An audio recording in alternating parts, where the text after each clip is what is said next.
Alright everyone, welcome back. Today I have 11 mini album reviews. Just before I get into the reviews, I want to give a quick update. For my year-end list for 2024, yes, I am still planning the final two lists. The top 50 albums I think is going to be a lot more half-assed than the top 50 songs. I'm hoping to get that one out fairly soon. I haven't filmed it yet, but I'm close to finishing my list. And I think I'll just have to accept that a lot of the albums on that list are albums I didn't listen to as much as I would have liked to, but I'm filling spots for that list. And, whatever makes it on there will make it. I'll try to have that out soon. It's probably not going to be super high effort. I think the songs, I'm going to put a little more effort into that one. I already have, but we'll see what happens. I don't entirely know when those are going to be out, but I'm hoping to have them out soon. Maybe by the end of January, maybe early February. I don't even know when this video is going to be posted. It's January 25th right now as I'm filming this. And yeah, hopefully it'll be out fairly soon. But anyway, with all that being said, let's get into the reviews. As always, everything I say here is just my own personal opinion. So if I say something negative, it doesn't mean I'm trying to be mean or try to bully anyone or anything like that. That's not my intent. I'm just telling you how I feel about these albums, and you can agree or disagree, and that's fine. Anyway, let's start the reviews off with. So I honestly have no idea who Lost Cats is. I'm not sure if this is a band or a solo artist, but when searching for new music online, I came across this 9-track, 40-minute album, which probably falls under the category of noise pop, but not the sort of experimental art pop that you get from an artist like Charlie XCX, much more reminiscent of artists like Jane Remover or Paranol. And yeah, those comparisons are probably not the best comparisons, but that just shows how little knowledge I have of this style of music. I only really know the artists who have gotten a lot of buzz in the music critic world. I mean, it's not like this stuff is big in the mainstream. But anyway, here's another album where I don't have the lyrics in front of me, and it's hard to hear what they are sometimes, and I wasn't always paying attention, and thus I can't really comment on the lyrics for this album. But I did listen to this 4 or 5 times all the way through, and I still don't really remember the individual songs, which I think does say something about this album. Actually, scratch that. I think it might just say more about me and the fact that I've never really been a huge fan of this style of music. And that feels weird to say because I feel like there's so much potential in experimental pop for me to fully connect with it, but I've noticed more and more over the years just how rare it is for me to fully get into experimental pop albums.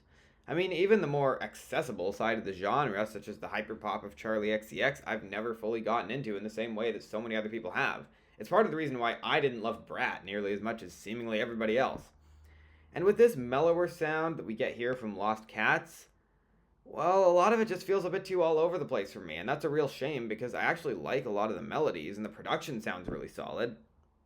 I don't know, this is a bit of a weird album in that I think having the lyrics in front of me might make it click for me more. Yeah, it could make it worse too, that would depend on what the lyrics are, but more likely I'm probably missing some sort of concept here that isn't shining through for me because I can't see the lyrics. Now, with all that being said, I do think the album starts out quite strong with the first two tracks that have some really good synth melodies and sort of give off the vibe that the album is going in a direction which I personally would like a lot more. And while it's a shame I didn't like the album more as a whole, I still mostly like what they did to begin the album. And based on the album title and something that I saw on Bandcamp, I sort of wonder if this was a bunch of extra tracks thrown together into an album. The recordings and writing were time that Lost Cats will never get back, so I may as well turn it into a final product. I don't know, this is all a guess, but it is something I wanted to point out. But then I also wonder how much sampling there was on this album. I saw a description that mentioned there was sampling, and there was one track titled "One" in brackets, which honestly had me wondering if there was an Igloo Ghost sample on it. In fact, I'm still wondering that. But either way, I just can't say I'm really totally a fan of this album. It just feels like it's too much of a scattered mess that even if that was the intent, it's just not really sticking for me. So I'll give it a 6 out of 10. It's kind of dreamy at points, and I do like certain moments, but I don't think I'm going to be going back to it much. So I kind of had no idea what to expect going into this album, but based on some of the descriptions I saw of it, I kind of expected something closer to black metal, or at least something a little more noisy than this. And instead, we got a mostly flavorless, sort of drab post metal album that doesn't really feel all that distinct to me compared to so many other albums. And I just don't think I'm really going to remember much of this at all. And yeah, it leads to an album that doesn't really give me a whole lot to say. Although, with that being said, I do like some of the lyrics that seem to be in large part about trying to figure out some of the unknowns of the world and of yourself and what everything all means, although that interpretation is quite possibly wrong and just a very vague description of how I read it after a quick look at the lyrics. But look, with some questionable production choices and a lack of a real distinct sound, in my opinion, this album just falls into very forgettable territory for me. It's fine, I guess, so I'll give it a 6 out of 10, mostly because the choke actually picks up some real firepower that helps make for a great penultimate track. But I doubt I'm going to be going back to this full album anytime soon. It's just not really for me. To kick off 2025, before listening to this album, I decided to listen to all of Franz Ferdinand's other albums at least a few times each, and I'm glad I did because so far I really like this band. Their self-titled debut album had so much boisterous personality and so many strong post-punk grooves, and it really showed a band with a lot of promise. Now, unfortunately, on subsequent albums, I do think they sort of lost their spark in terms of quality, as the albums weren't as consistent, but that's compared to a debut, which I think is legit great, and it's not like their music didn't still go fairly hard, and they still had quite a few good hooks, but they definitely weren't quite the same, and it was sort of seeming like they'd never match their debut. And here, I hate to say it, but this is really mediocre, and I think it's Franz Ferdinand's weakest album to date. The vast majority of these tracks I find really boring, and anytime there's any sort of real energy, it just feels too reminiscent of so much generic rock radio filler, and I don't think the melodies are all that captivating or even all that catchy, with a few exceptions like the main instrumental melody of Black Eyelashes or the chorus of Audacious. And look, I'm not sure generic is even the best word to use to describe the lyrics on this album, because it's not like it's full of endless cliches without any real substance. No, Franz Ferdinand do at least have a knack for finding unique phrasing. Although even a lot of that is gone on this album, where any illusion of innovation reveals itself to not really have a lot of substance when you actually give it more thought. I mean, look at Everyday Dreamer, which eventually uncovers Franz Ferdinand's inner Bastille, the band, and then there's a moment like Hooked, which might look like a happy, feel-good song until you realize the relationship described is being portrayed as some huge savior for humanity, and the self-importance is kind of saccharine. I mean, I personally never even liked that song from the moment I heard it. With the vocal performance, it feels like Alex Capranos is trying too hard to be cool, the weird high frequencies that distract from any sort of groove, and synths that sound like they were sampled from a chicken. This honestly sounds like a really bad Neon Trees song, and even as someone who likes some Neon Trees music, they're also really bad at their worst. And even though I haven't really loved a Franz Ferdinand album since their debut, their other albums all at least had a few great songs in my opinion. And here, I think the closest thing we get to that is Audacious, which has a nice post-punk feel to it with the guitars, and I like the lyrics about taking risks and not being afraid to live, while also accepting responsibilities for your failures.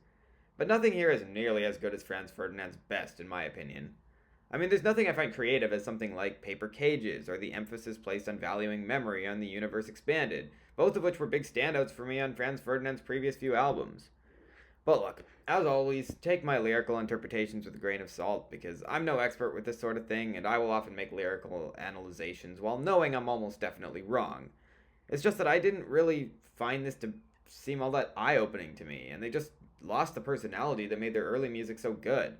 I mean, Take Me Out was never about the lyrics, rather how well the singer could sell it and make you root for him despite the douchebaggery of the protagonist.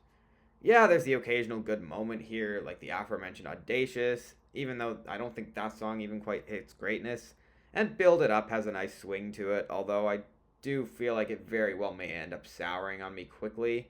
I even sort of like Black Eyelashes for the melodies, even though it sounds like a bad attempt at making a Cage the Elephant song. But I really don't think you're missing much if you skip this album. I'm giving it a 5 out of 10. I wouldn't call it bad, but I don't think it's special. Here's a new punk duo from the UK consisting of Phoebe Lunny and Lily Messiera, and this is their debut studio album. I saw it was a little under half an hour, which is definitely convenient for me considering my busy review schedule, so I was definitely excited to check this out. Yeah, the reviews weren't amazing, but it seemed to be getting mostly positive reviews, and I could go for some raging hard rock, so why not check this album out and see if it's any good? And yeah, good thing I did, because this is a really creative punk album which has a lot of social commentary that twists cliches, brings actual nuance to these messages, and takes a hard look at a lot of the problems in today's society in a way that is open-minded when it needs to be without sacrificing the pure rage and command of the writing, which is absolutely justified considering the things Phoebe is singing about here. In other words, this album is funny, introspective, and lyrically diverse, and it's only grown on me the more I've listened to it. The biggest comparison that jumped to my mind immediately when I heard this was Idols, with a very similar style of instrumentation with the filthy guitar distortion and the way the drums absolutely crush everything in their path, and most notably the growly vocal delivery, which reminds me a lot of Joe Talbot. And I mean this as a compliment, especially when the songs are packed with so much creativity and uniqueness. And while I don't think Lambrini girls are quite as funny as idols at their best, this doesn't feel like an album to be taken lightly, and the emphasis is more on the pissed off fury, which, like I said, is justified. There is a lot of social commentary on this album regarding sexism and many other issues, and some of it is really striking. I like how they challenge the idea of false benevolence on big dick energy by pointing out some of the worst examples of it, but in a way that lets the listener think about how much they may be contributing to the overall motivation of expecting something in return, which probably guides pretty much everyone to some extent. And company culture is a very detailed look at sexism in the workplace and the ways that it's been passed on through generations, including being viewed as a sexual object by an employer. And there are some really bleak lines in this album, such as in the opening track when Phoebe sings about police brutality. Officer, what is the problem? Can we only know post mortem? And the more introspective lyrics are really good too, especially as it fits in with the overall themes where society is largely to blame for the insecurities the narrator feels. And with all this being said, I mean, they can still be really funny in certain moments on this album. I mean, even a line like, I don't want to suck you off on my lunch break is kind of worthy of a laugh, even though it's on a really serious subject matter. And look, No Homo does feel like it could afford to go a lot harder instead of having such a flatness in the production sound during that guitar hook. Probably my least favorite song in the album. But that track is also funny as hell. And I especially want to point out the closing track, which I think you just have to hear for yourself. Oh, and of course there's Big Dick Energy, which is an absolute roast in the best way. And I've barely even talked about the actual musicality of this project. And, okay, yeah, part of it is maybe because it doesn't give me a whole lot to say. Yeah, it absolutely goes hard, but it's not groundbreaking. But still, I think I can call this album great. It'll be interesting to see how this holds up for me by the end of the year, because I have sort of gone back and forth on it a little bit, but I know I really like it, and I think for now I'm comfortable calling it the first great album I heard in 2025. So, yeah, I think I'll give this an 8 out of 10. Really good stuff. Really glad I heard it. I highly recommend checking it out, especially if you're into punk. So here's a new band who just released their debut studio album, and it's just under 40 minutes of post-hardcore, which also combines elements of metalcore and even death metal. The latter of which I don't think really works, but that's mostly just me not being a fan of the genre. I mean, Ocean Consumes Vessel definitely fell flat for me, but that doesn't mean it's a bad track. Anyway, on my first few listens to this record, I was quite enamored by the melodies and the synths and the guitar and the way it contrasted to the pure heaviness of the overall sound, but in a way that fit because it just added more brightness than anything, and thus the album sort of falls into a state that feels both bleak and optimistic, or maybe neither, but rather frustrated and hopeful. Now all of this comes with the asterisk that I didn't really find much in the lyrics that I could piece together, and that doesn't mean this is bad writing or anything, because it most certainly is not. But it doesn't feel like an album that has some sort of grand concept throughout the progression of the project, but rather a bunch of thoughts just thrown at the wall to see what sticks. And again, I could be totally wrong, but I do think a lot of it works, such as the decaying feelings of a relationship in the penultimate track, Not in Love. And the opening track might be my favorite track lyrically, as it not only has the great line, I'm disinclined to acquiesce to your request, but it also seems to show the band convincing themselves that their music is really special and maybe hinting that you should keep listening. And hey, to some people they're gonna be, and even I admit that I do really like that track and its sparkling synths, impressive drumming, and really nice usage of melody. But unfortunately, the whole album, it did sour on me a little bit the more I listened to it. I don't know, maybe I've just heard too much metalcore albums that use a lot of these same ideas. But again, I like a lot of the synth work, and some of the lyrics are really strong. And overall, I think it just makes me realize that the production might be the biggest thing holding this back for me, as the snares can feel overly stiff, and the guitars don't really have the same sharp impact that I think they were supposed to. I am reminded a decent bit of the band Era, another band I've failed to fully get into, but like with that band, they can still really make you feel their music, at least in certain moments, even if the lingering issues are still present in said moments. So I'll give this album a 7 out of 10, because I do think it's really good, but I wouldn't quite call it great. There are some good melodies, and I see how it could have been great, but I personally think it needed a bit more polish to get there. I was looking online for new albums to listen to, and I didn't really find that much that interested me at the time I discovered this one, so I decided to check out this acoustic instrumental album that's only a half hour long and seemed like it would probably be fairly easy to review. And it is, mostly because there's no lyrics and it's not meant to be an album that's particularly catchy or anything. Although in some ways that does make it trickier to review because I don't really have a great knowledge of how composition works. but I do still like how some of the chord progressions sound here, and it's got a fairly nice acoustic guitar timbre. But what kind of bugs me here is how much static and or background noise there is, and it's just kind of distracting from the nice chill vibe of the acoustic guitar. Yeah, I get how it can add to the rawness that this album is aiming for. Maybe it's more like an auditory concert than an album, but still, it does just feel a little distracting. Although the one exception to this where I really like it is But Everything Folded In on Itself, which is quite different from the rest of the album with how dreamy it is. And I think all the extra noise emphasizes the eeriness and the sense of disbelief that the instrumental seems to convey, even though I cannot hear what the words are. I guess this technically isn't an instrumental track. And the extra noises aren't noticeably present on every track here, and the talent shown on Deathloop's Play It to Infinity is quite impressive, and I'm glad there aren't a bunch of extra noises in that track. It might be my favorite on the album. Now, I'll also admit that this style of music isn't totally my cup of tea. I usually prefer music with lyrics, or at least with more standout melodies, and when I do like mellow instrumental music, where it's way more about the vibe and the overall experience rather than the individual songs, I typically prefer ambient music with synths and maybe a bit of percussion and piano. But look, I'm getting ahead of myself. For what this is, I think it's pretty solid. It can be nice and calming in the right setting, although again, I just wish I liked the sound quality better, as it really holds this back from being a lot better in my opinion. And it's not even like there aren't moments that sound more like typical ambient music, like the short interlude in the middle of the album.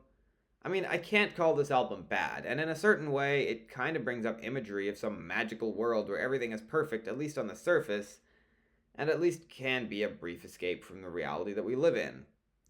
Yeah, this is all just my interpretation, and it's obviously hard to piece together the meaning of this album considering it's almost entirely instrumental, but I still wanted to give my 2 cents.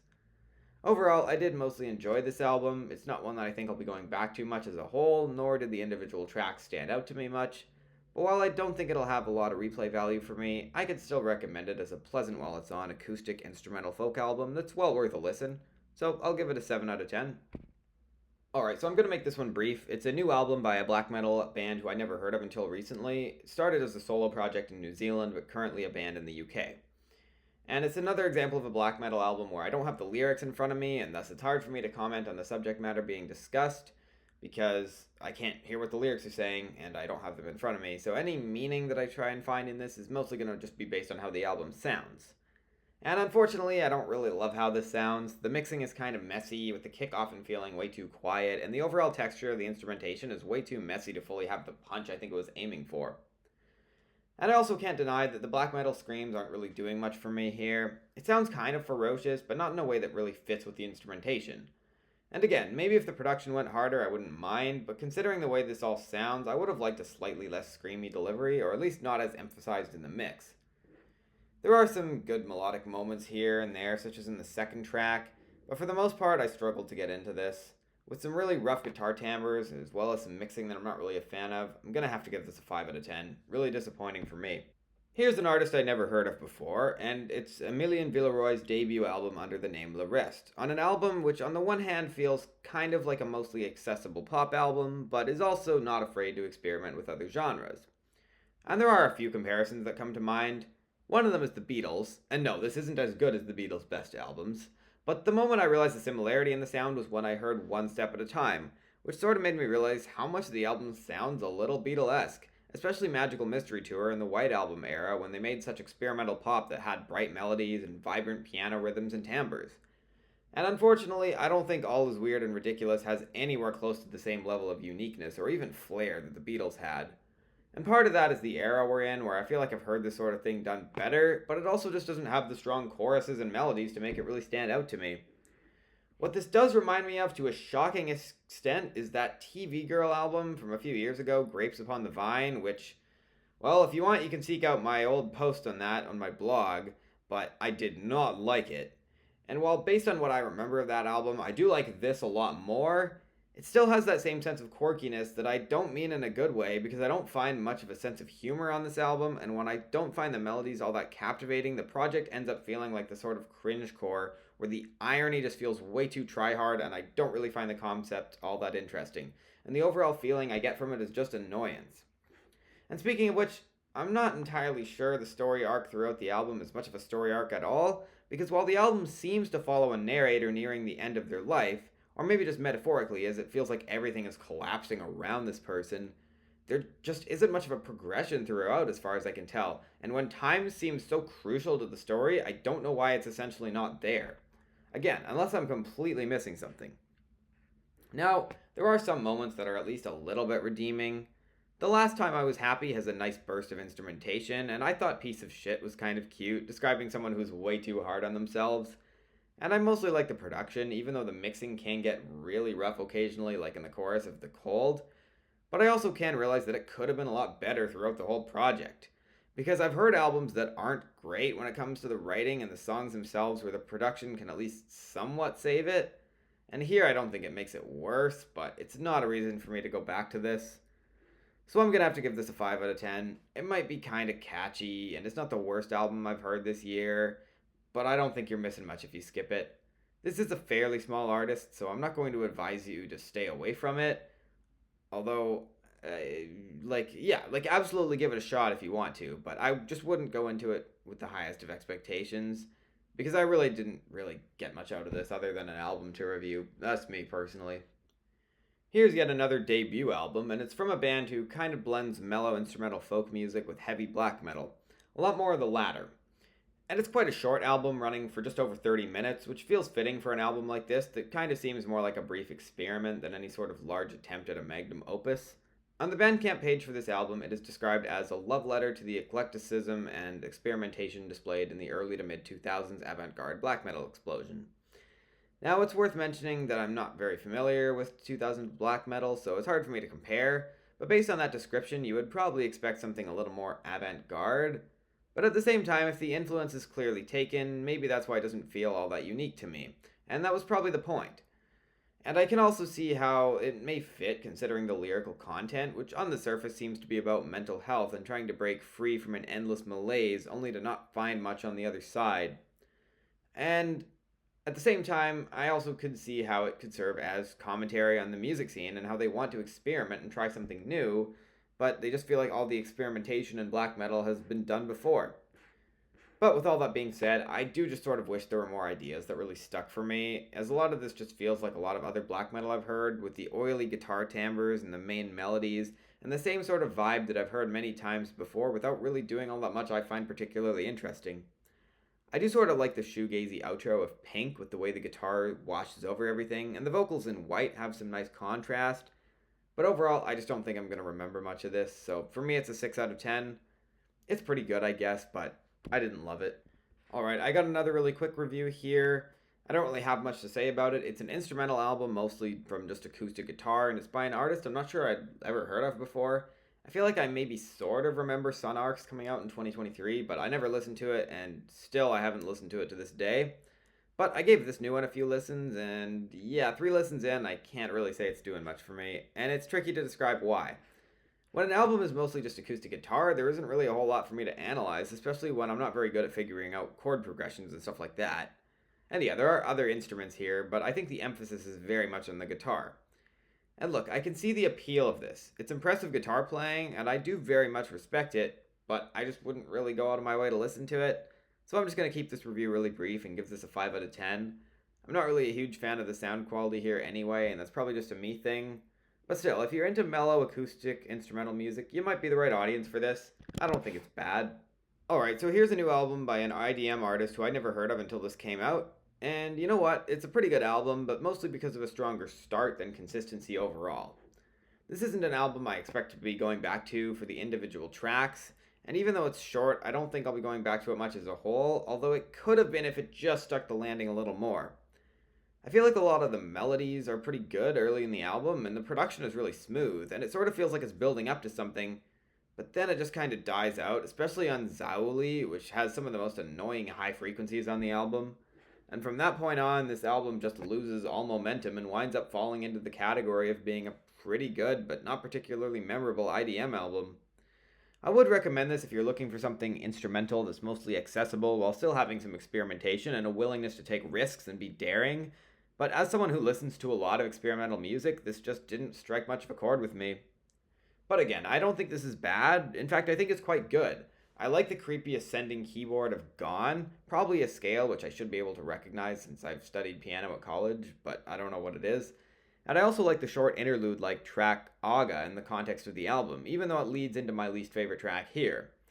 And the first two tracks kick off the album pretty well too, and I mostly do think the penultimate track is a nice change in vibe from the rest of the album, and it's a mostly solid ambient piece too. But overall, I'm just not that wowed by this. Again, I think it's good, but I wouldn't call it great in my personal opinion, so I'll give it a 7 out of 10. It's very much worth a shot in my opinion, especially with a lot of the cool experimentation here. But if you really like the start, I wouldn't set your expectations for the second half too high. And yeah, those are my thoughts on those albums. I know I haven't found a lot of great albums so far that I've reviewed this year. Trust me, that one Lambrini Girls album, not the only great album I've heard in 2025, in my opinion. I just haven't gotten around to reviewing all the albums I've heard this year yet. I do have more reviews on the way. Like I said, I'm planning to do top 50 albums of 2024 fairly soon. Not going to be as high effort in that one as I was hoping, but I really just wanted to shift my focus to 2025 and hopefully get a little bit more ahead of schedule earlier on in the year so I can actually maybe have better year-end lists at the end of 2025. But we'll see how that goes. Yeah, for now, thank you for watching. I also have a solo review coming up soon of Ethel Cain's album Perverts. Yeah, maybe technically an EP, but I don't really care. It's 90 minutes. It's basically I don't see it as an EP. But anyway, that's off topic. Thanks for watching. Feel free to let me know what you thought of these albums or if there's any other albums you want me to review. I'll see you next time.